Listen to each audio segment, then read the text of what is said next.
E foi feita a justiça em que se decidiu que o artista, afinal, tem direito a criar, mesmo que para isso possa parecer que ultrajou uma bandeira. Neste caso, a bandeira de Portugal. João Vasco Almeida, há limites ao uso e ao ultraje da bandeira nacional? Estamos a falar, de facto, no ultraje dos símbolos nacionais e de dizer mal do Sr. Presidente da República, da bandeira, de ser completamente proibido cantar contra os canhões, porque não se pode, não é? Como toda a gente sabe. Eu acho que a bandeira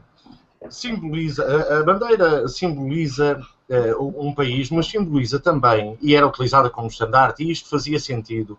E faz sentido, por exemplo, em termos de guerra, faz sentido na representação nacional. É óbvio que se o Comitê Olímpico, quando o Carlos Lopes ganhou a maratona, pusesse a bandeira de Portugal ao contrário, era um ultraje para o país. Sei lá, numa cerimónia oficial, o Presidente da República içar a bandeira ao contrário. É um ultraje para o país. Agora, a liberdade criativa e a liberdade de expressão não pode, e o Tribunal decidiu bem, fazer com que as coisas que o João Grosso fez nos idos de 80 lhe valessem um processo, o cancelamento de um programa e a mutilação física por causa de uns idiotas, de uns skinheads que o apanharam no bairro Alto. E nós temos de ter aqui alguma calma. A bandeira significa o que o país é naquele momento. E não para as pessoas no comum dos dias, no corriqueiro. Eu hoje vir a bandeira Portugal na final do Campeonato do Mundo, ficarei muito orgulhoso, não é? Mas representa Portugal naquele momento, não representa Portugal como um todo. Em cerimónias oficiais, eu acho que não se deve gozar com a bandeira. Deve-se guardar respeito ao hino, à bandeira e à figura institucional do Sr. Presidente. Mas no nosso uso corriqueiro e diário, se nós pusermos a bandeira à cabeça porque está muito sol, isso não deve ser considerado como um ultraje. Se nós criarmos obras de arte a partir da bandeira, tal como os americanos fazem a todo momento, isso não deve ser considerado um ultraje. E, acima de tudo, mudar a letra do hino. Como todos nós sabemos, uma ou duas versões, algumas muito engraçadas, também não deve ser um ultraje. Porquê? Porque ele nasceu como uma marchinha e a letra dele já foi alterada. Essa tem piada. Paulo. Deixe-me contar essas versões do hino que eu não sei. Mas pronto. Não, vamos lá ver. O João já disse mais ou menos tudo. Não há muito para dizer aqui, não é? Eu posso adicionar apenas isto. O homem é o único animal que ri. É o único animal que olha para o espelho e ri. Que ri de si próprio. Que é capaz de perceber o ridículo sei lá, de meter o dedo no nariz, por exemplo, das coisas mais pequeninas às coisas maiores. Portanto, no dia em que um país não for capaz de rir de si próprio, dos seus símbolos, então nesse dia esse país está arrumado. Portanto, eu acharia grave se o Tribunal tivesse decidido a favor portanto, das queixas aqui, não é? Portanto, ou antes, portanto, se o Tribunal tivesse condenado aquele rapaz cujo nome agora não me recordo. Portanto, isso sim seria um ultraje. Porque há uma coisa que é, se calhar, maior até do que a bandeira, não é? Que são as pessoas, que são os cidadãos, e que é a liberdade dos cidadãos de se manifestarem. Como disse o João, pois é evidente que numa cerimónia usar a bandeira de uma maneira errada ou interagir de uma forma errada com a bandeira é errado. Agora, fora das cerimónias oficiais, não é? Aí prevalece a liberdade do indivíduo, aí prevalecem os direitos do indivíduo, entre os quais a liberdade de expressão e a liberdade criativa dele, enfim, de se manifestar e de querer passar uma mensagem usando também os símbolos nacionais. Rodrigo. Eu acho, isto pode ir para o radicalismo, ou para a pura democracia e para a pura criatividade artística. O tema da bandeira é... Eu tenho algum apreço especial por uma questão de que esta bandeira nem sempre foi a bandeira de Portugal, já houve 10 versões da bandeira de Portugal, ela vai evoluindo ao longo dos anos, desde a bandeira que D. Afonso Henriques tinha, passando por outras bandeiras que já tivemos, e esta é apenas mais uma, poderá evoluir daqui a muitos anos para uma outra versão. mas é a que temos neste momento e é a que temos que acarinhar e é a que nos identifica debaixo deste sol azul de Portugal. Portanto, nesse caso, tem de haver um respeito pela bandeira, porque é o respeito que nós merecemos a nós próprios como nação. E se um artista escolhe pôr a bandeira enforcada, eu respeito essa visão desse artista, porque eu acho que Portugal está mesmo enforcado nesse sentido. E é algo artisticamente assumido pelo Elcio Menau, que é como se chama o senhor. Portanto, aí a justiça acho que foi bem feita, a partir do momento em que há uma posição artística, acho que o artista tem direito à sua expressão como artista e ser julgado pelo público, desde que realmente não cometa o crime do ultraje à bandeira. Está ali naquela fasquia que nós não sabemos muito bem como é que é, onde é que não é. Porque o João disse que, tal como os americanos, o uso da bandeira, podemos usar, brincar, e como o Paulo diz, saber rir de nós próprios. Eu não acho nenhuma piada quando vejo, por exemplo, a pretexto de manifestações desportivas, adulterarem a bandeira com símbolos comerciais, como já aconteceu em 2006, por exemplo. Olha, ainda há dias estivemos a falar do BES e do Expresso, em que o BES e o Expresso puseram lá o símbolo na bandeira. Quer dizer, o Portugal já é deles, a gente já sabe. Isto já é o país de Bilderberg. Epá, mas não tão óbvio, ok?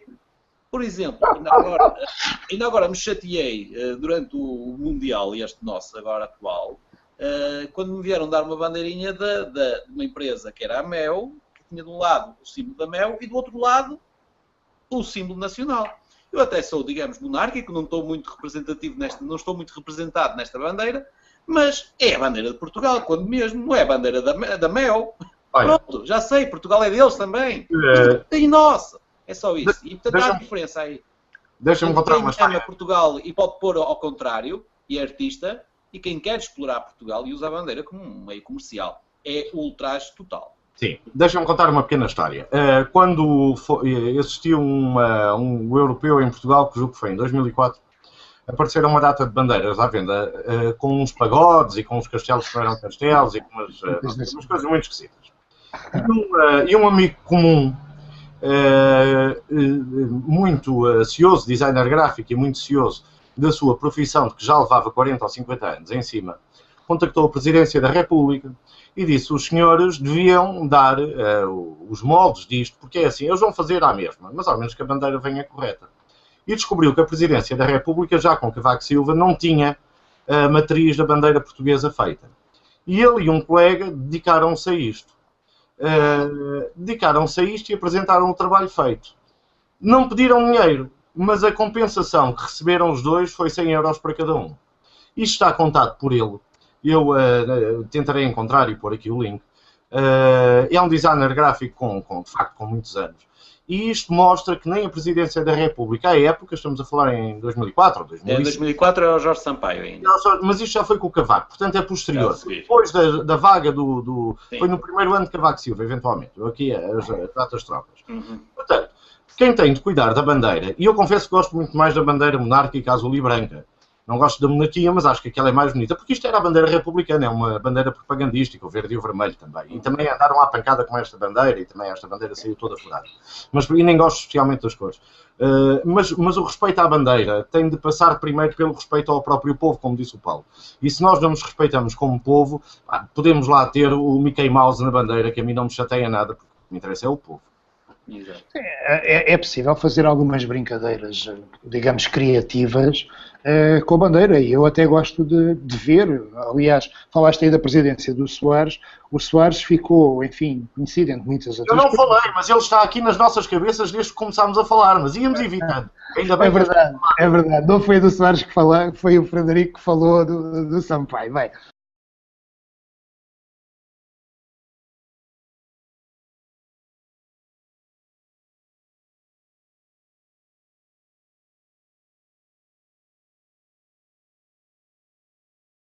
o Soares guardava e fez as caricaturas que faziam dele, não é? Portanto, ele foi muito caricaturado, não é? Como presidente e também, sobretudo como presidente, e também porque ele se prestava a isso, e ele ria, era o primeiro a rir das caricaturas que faziam dele, algumas delas até muito violentas, que eu ficava a olhar, ups, como é que ele consegue rir, bem, pronto.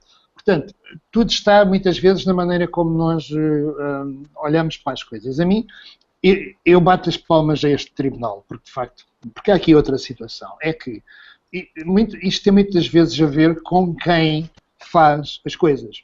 Se for um artista conceituado, um artista do regimento, ou ainda melhor, não é?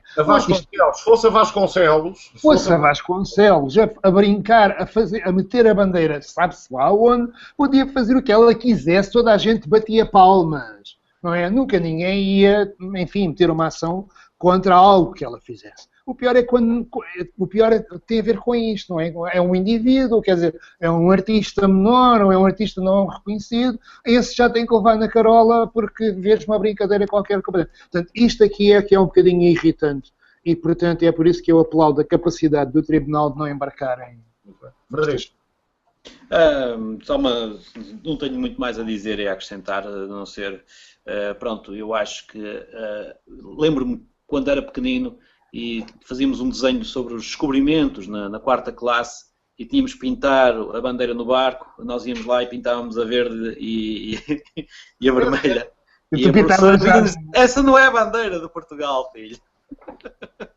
Tu pintavas azul. Azul e branca. É verdade. Vamos às notas finais, começo eu só para dizer acerca deste assunto, que eu acho que os símbolos nacionais devem mudar com o tempo. E hoje a bandeira portuguesa tem 100 e tal anos, disse há pouco que era propaganda republicana. E eu gostava muito, sinceramente, que nós não tivéssemos vergonha nenhuma de voltar ao azul e branco, porque são as cores, de facto, são as nossas cores. Há um branco muito bonito em Portugal que nós gostamos de usar e o azul é a cor do mar e do céu. E eu acho que a ética republicana não incorpora lá a estética republicana. Se calhar incorpora, eu não sei. Mas não nos custava nada, antes de referendar monarquias e repúblicas, olhar para a bandeira, tirar aquela confusão de cores e voltarmos ao azul e branco. Não voltando à monarquia, obviamente. Disseste. Então, Paulo. Sim. Eu acho que segundo eu nunca pensei seriamente nisto da bandeira e das cores, se é vermelho ou verde, mas há quem pense. Por exemplo, a minha mulher está completamente de acordo contigo, João, ou vice-versa. Ela também acha que estas cores não fazem sentido nenhum e que o azul da monarquia, ela é completamente republicana, mas também acha que faz muito mais sentido o branco e o azul e por aí fora. Bom, mas a minha nota final, para além de te secundar, é dizer que de facto a ciência não para de nos espantar e sobretudo de ir mudando a nossa percepção das coisas. Então, afinal, agora parece que os peixes são espertos, sentem dor, são capazes de interações sociais, não sei muito bem o que é que isso quer dizer neste caso, mas pronto, a minha nota final é esta. Afinal, os peixes sentem dor e têm memória. Eu espero sinceramente, desculpa lá, eu hoje estou muito indisciplinado, espero sinceramente que essa gente que gosta de sushi perceba que está a fazer tão mal aos animais como as pessoas que gostam de touradas estão a fazer mal aos bois. Portanto, eu hei de ir para uma lota a dizer, a lutar contra o fim, porque eu abomino peixe e se Deus quisesse que a gente comesse peixe, punham nas árvores e não pôs. Só para terminar, eu chamo a atenção da visita da nossa Ministra da Agricultura ao Japão para visitar, portanto, a cultura do atum. Acho que sim, atum é o nosso futuro. Muito bem. Que é dos mais inteligentes, é dos peixes mais inteligentes, já vem lá. Adeus, até amanhã, meus amigos. Corações de atum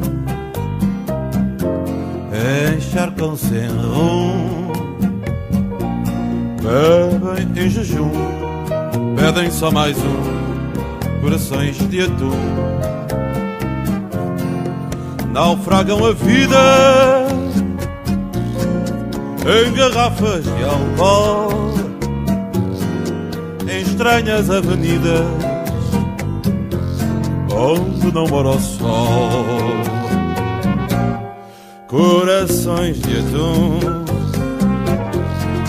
em sonhos piegas vagueiam às cegas dentro das adegas.